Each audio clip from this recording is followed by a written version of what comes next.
చాలా రోజుల నుండి ఈ ప్రభుత్వం మీద తీవ్ర ఆగ్రహంతో, అసంతృప్తితో ఉన్నటువంటి గ్రామ, వార్డు సచివాలయాల ఉద్యోగస్తులు రెగ్యులర్ ఇంటర్వెల్స్‌లో కొన్ని నిరసనలు, ఆందోళనలు చేసుకుంటూ వచ్చారు. ఇప్పుడు ఆ ఆందోళనలు, నిరసనలు వాళ్ళు పతాక స్థాయికి తీసుకువెళ్తూ ఉన్నారు.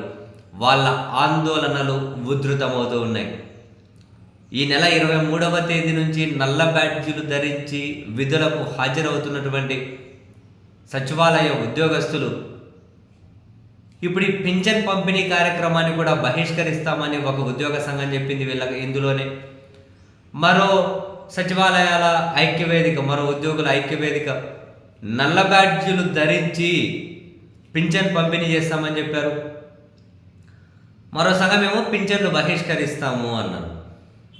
అండ్ అంతేకాదు, తాజాగా కూడా చిత్తూరు కలెక్టరేట్ ముందు పెద్ద ఎత్తున ఆందోళన, నిరసన కార్యక్రమాన్ని చేపట్టి తర్వాత కలెక్టర్ గారికి రిప్రజెంటేషన్ ఇచ్చారు.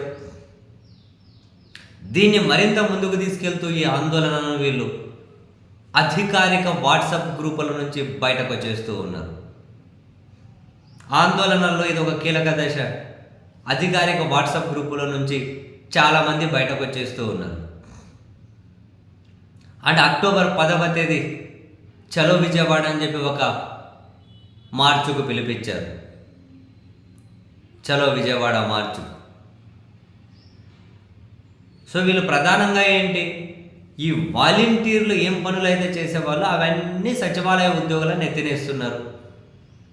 శారీరకంగా, మానసికంగా చాలా చాలా అలసిపోతూ ఉన్నాం. పని భారం చాలా ఎక్కువైంది.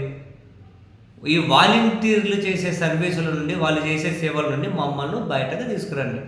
ఆ సేవలు మేము చేయం కంటిన్యూస్గా.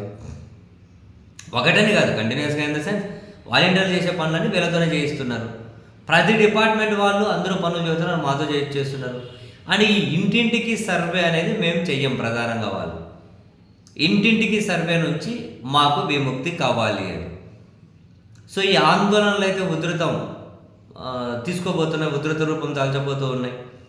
యాక్చువల్గా ప్రభుత్వం ఇంతకుముందు ఒకసారి వాళ్ళతో ఏమో చర్చలకు పిలిచినట్లున్నారు, కానీ ఏమీ తేల్చలేదు. చర్చలు మళ్ళీ వాయిదా వేసేసినట్లున్నారు. బహుశా వాళ్ళని పెద్ద పట్టించుకోవాల్సిన అవసరం లేదని ఏమన్నా ఉందా ప్రభుత్వం, లేకపోతే ప్రభుత్వం దగ్గర ఏమైనా ప్లాన్ బి ఉందా? వీళ్ళు కూడా చాలామంది ఉద్యోగస్తులే ఉన్నారు. మరి వీళ్ళ డిమాండ్ల మీద ప్రభుత్వం ఎందుకు సీరియస్గా దృష్టి పెట్టడం లేదు అనేది ఖచ్చితంగా ఒక ఆలోచించాల్సినటువంటి ప్రశ్నని.